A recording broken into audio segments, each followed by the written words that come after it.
17வது சட்டப்பேரவை தன்னுடைய பணிகளை தொடங்க வேண்டும் என்றால் எம்எல்ஏக்கள் அலுவல் பூர்வமாக தங்களுடைய பதவி ஏற்க வேண்டும். எம்எல்ஏ அப்படிங்கிற பதவியை ஏற்க வேண்டும். முதலமைச்சர் தொடங்கி அமைச்சர்கள் தொடர்ந்து அதற்கு பிறகு மூத்த உறுப்பினர்கள், முன்னாள் முதலமைச்சர்கள், சட்டமன்ற குழு தலைவர்கள் என மூத்தவர்கள் தொடர்ந்து அகர வரிசையில் பலரும் பதவியேற்று வருகிறார்கள் என்பது குறிப்பிடத்தக்கது.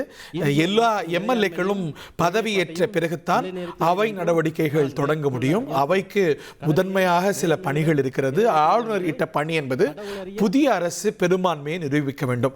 அதைத் தொடர்ந்து ஒரு சபாநாயகர் தேர்வாக வேண்டும். இப்போ அவையை நடத்தி வருபவர் தற்காலிக சபாநாயகர். அவருடைய முதன்மை பொறுப்பு என்பது எம்எல்ஏக்களுக்கு பொறுப்பு வழங்குதல் தான்.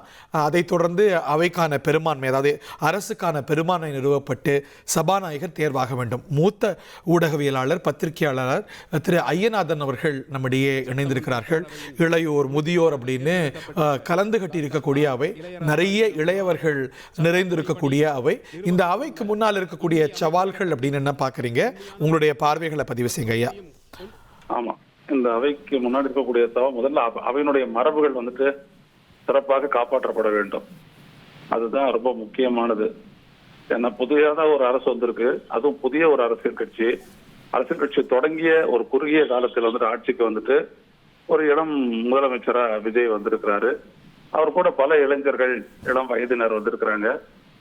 அதனால இப்படிப்பட்ட ஒரு சூழல்ல எதிர்கட்சியில பாத்தீங்க அப்படின்னா மிகவும் அனுபவம் மிக்கவர்கள் எல்லாம் உட்கார்ந்துருக்காங்க. திமுக, அதிமுக, அப்புறம் மற்ற கட்சிகளை சேர்ந்தவர்கள் எல்லாம் உட்கார்ந்துருக்காங்க.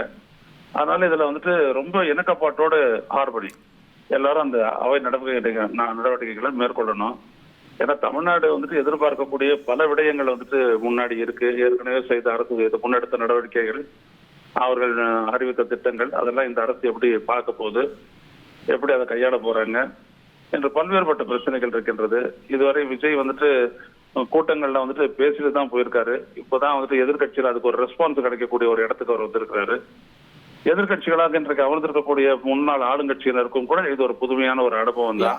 அவங்களுடைய அனுபவத்தை லெவரேஜா பயன்படுத்தி அந்த நுணுக்கங்களை சொல்லும் போது புதியவர்கள் அதை சமாளிக்கிறதுக்கு சவாலா இருக்கும் இல்லையா? சவாலா இருக்காது, இது ஒன்றும் இருக்காது. ஏன்னா விஜயால கட்டுப்படுத்த முடியும், மற்றவங்களாலையும் கட்டுப்படுத்த முடியும். ரெண்டாவது இப்போ அவை தலைவர் இருக்காரு, அவரெல்லாம் அதெல்லாம் கட்டுப்படுத்துவாங்க. அது ஒன்றும் பிரச்சனையா இருக்காது. ஏன்னா அனுபவமிக்கவர்களால் சில அனுகூலங்களும் உண்டு, சில நெருடல்களும் உண்டு. ஆனா அப்படியெல்லாம் இதுல ஏற்படாதுன்னு நினைக்கிறேன். ஏன்னா இவங்கெல்லாம் கத்துக்கணும், தெரிஞ்சுக்கணும் அப்படின்ற ஒரு எண்ணத்தோட தான் இருப்பாங்க, புதுசாக தேர்ந்தெடுக்கப்பட்டு வந்தவர்கள் எல்லாம். அதனால அவங்ககிட்ட எந்த விதமான பிரச்சனையும் இருக்காது. ஒரே ஒரு விஷயம் தான் இங்க நோக்கம் டுவர்ட்ஸ் தமிழ்நாடு மக்கள் அப்படின்னு இருந்துச்சு அப்படின்னா ரெண்டு தரப்புலையும் அவை நடவடிக்கைகள்லாம் ரொம்ப சீரா இருக்கும். ஆனா அரசியல் பழைய அந்த பொதுக்கூட்டத்துல தேர்தலில் நடந்த அதே அந்த பார்வை, அதே மாதிரி அந்த மாதிரி சொல் போர், அதெல்லாம் இங்கே வந்துச்சு அப்படின்னா அவையினுடைய நடவடிக்கைகள் கொஞ்சம் கஷ்டம் தான். இப்போ நம்ம அவையை பெரும்பாலும் இருதுருவமாக தான் பார்த்துருக்கோம். அஃப்கோர்ஸ் 2011 எக்ஸப்ஷன், வேறு சில எக்ஸப்ஷன்ஸும் இருக்கிறது. இன்னைக்கு ஒரு முத்தரப்பை நம்ம பார்க்கின்றோம். ஒரு பக்கம் ட்ரெஷரி பெஞ்சில் தாவேக்கா இருக்க போகுது, எதிரணியில் அதிமுக, திமுக பிரதான எதிர்கட்சி. ஸோ அந்த ஒரு அப்போசிஷன் யூனிட்டி இருக்கும்னு நினைக்கிறீங்களா? ஒரு டிவைடட் பிளாக்காக தான் அப்போசிஷன் செயல்படுவாங்கன்னு நினைக்கிறீங்களா? எப்படி ஆமா, அது நம்ம அவங்களுக்குள்ள ஒரு ஒற்றுமை இருக்கும்னு எதிர்பார்க்கறது அதீத எதிர்பார்ப்பு. ஆனா அந்த எடுக்கக்கூடிய இஷ்யூவை பொறுத்து மாறுபட்ட கருத்து வரும்போது நிச்சயமா ஒருத்தருக்கு ஒருத்தர் கொஞ்சம் காரசாரமான வாதம் இருக்குன்னு தான் நான் நினைக்கிறேன். அதெல்லாம் இருந்துதான் தீரும். அதை பத்தி ஒன்றும் தவறும் இல்லை. ஒரு பண்பாட்டுக்கு உட்பட்டு நடக்கக்கூடியதான் அவை மரபு அப்படின்னு நம்ம சொல்றோம். அந்த மாதிரி ஒண்ணு நடந்துச்சு அப்படின்னா பரவாயில்ல. அதை நான் சொல்ல வரேன், தமிழ்நாடு போக்கஸா இருக்கணும், தமிழ்நாட்டு மக்கள் நலன் அதுல அவங்களுடைய குறியா இருந்துச்சு அப்படின்னோம்னா அப்ப அவை நடவடிக்கைகள் எல்லாம் நல்லா இருக்கும். ஏன்னா அனுபவங்கள் எதிரில் உட்கார்ந்து இருக்கிறாங்க. உதாரணத்துக்கு நிதியமைச்சரா இருக்கக்கூடிய தங்கம் தென்னரசு இருக்கிறாரு. இன்னும் பலரும் நல்ல அனுபவத்தோடு நிக்கிறவங்க தான். அதனால அதை எது ஆளுங்கட்சியான தமிழக வெற்றி கழகம் அதை பயன்படுத்திக்கலாம். பயன்படுத்திக்கிட்டு அவங்க கேள்விகளை போடலாம். ஒரு அவங்க பதில் தமிழ்நாட்டு சொல்லுவாங்க, நலன் விளக்கம் வரும்போது முத்தரப்புக்கும் கொள்கை ரீதியா பெரிய வித்தியாசங்கள் இருக்காதுங்கும் போது தமிழ்நாட்டு நலன் காக்கும் போது ஒரு ரெண்டு தரப்பு ஒற்றுமையை நீங்க அக்ராஸ் தேயில் எதிர்பார்க்குறீங்க. அதை தாண்டி இப்போ நம்ம வந்து சட்டமன்ற பேரவையில் ஒரு சுவாரஸ்யமான நிகழ்வை பார்க்கின்றோம். 3 தரப்புகள் இருக்கு. அதிமுகவும் எதிர்க்கட்சி வரிசையில் இருக்கிறது. ஆனா ஆளுங்கட்சி வெர்சஸ் பிரதான எதிர்க்கட்சி அப்படின்னு வரும்போது விஜய் வெர்சஸ் உதய் என்று வந்து நிற்கிறது. ஒரு இளம் தலைமுறை ரெண்டு தரப்புடைய ட்ரெஷரி மற்றும் அப்போசிஷனுடைய ஒரு முதன்மை சக்திகளாக இடம்பெறாங்க. இதுல என்ன எதிர்நோக்குறீங்க? நீங்க எதிர்நோக்குவது என்ன, கணிப்பது என்ன?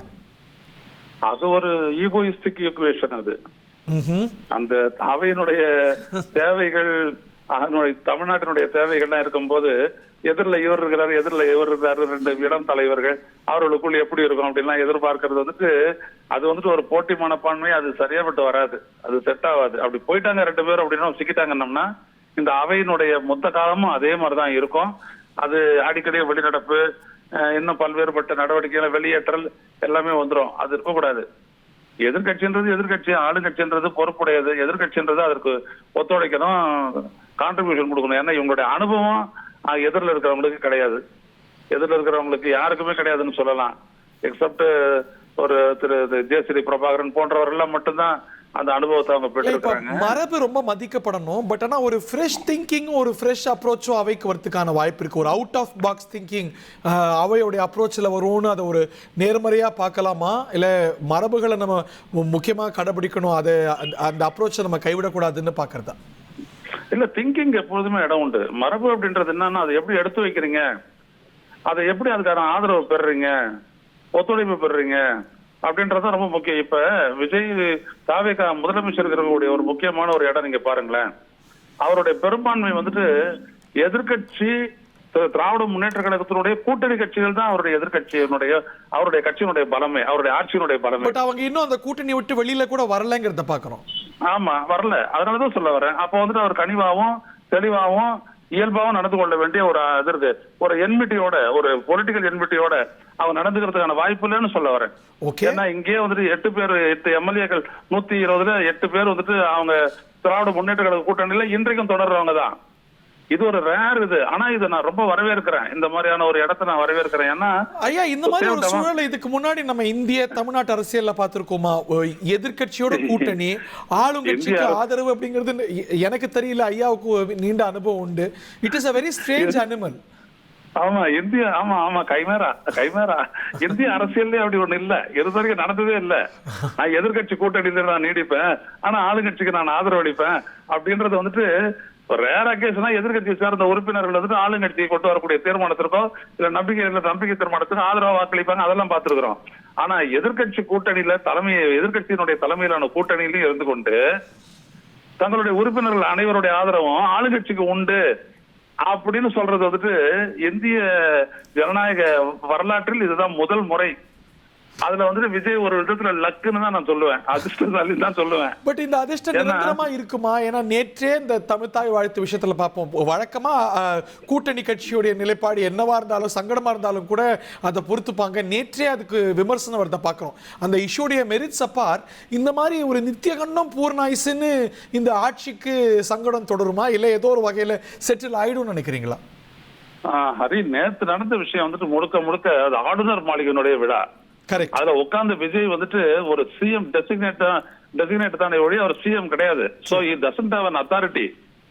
அவர் வந்து செக்ரட்டேரியட்ல கையெழுத்து போட்ட உடனேதான் நாட்டினுடைய நிகழ்வுகள் அனைத்தும் இந்த அரசனுடைய கட்டுப்பாட்டுடைய புரோட்டோகால் முழுக்க ஆளுநர் மாளிகையால அதோடைய பிரெஃபரன்ஸ் கேட்டார் போல தீர்மானிக்கப்பட்டிருக்கு. ஆமா, தீர்மானிக்கப்பட்டது. அதுல ஒண்ணு நம்ம கருத்தை சொல்லிருக்க கூடாது. ஆனாலும் தமிழ்நாடு நம்ம வந்துட்டு நம்ம கடைபிடிக்க வேண்டிய வழிமுறை இப்படி அப்படின்றதுனால, நம்மளுடைய புரோட்டோகால் எப்படி அப்படின்றதுனால எதிர்கட்சிகள் சொன்னாங்க. அவங்களும் சாஃப்ட் டோன்ல தான் சொன்னாங்க.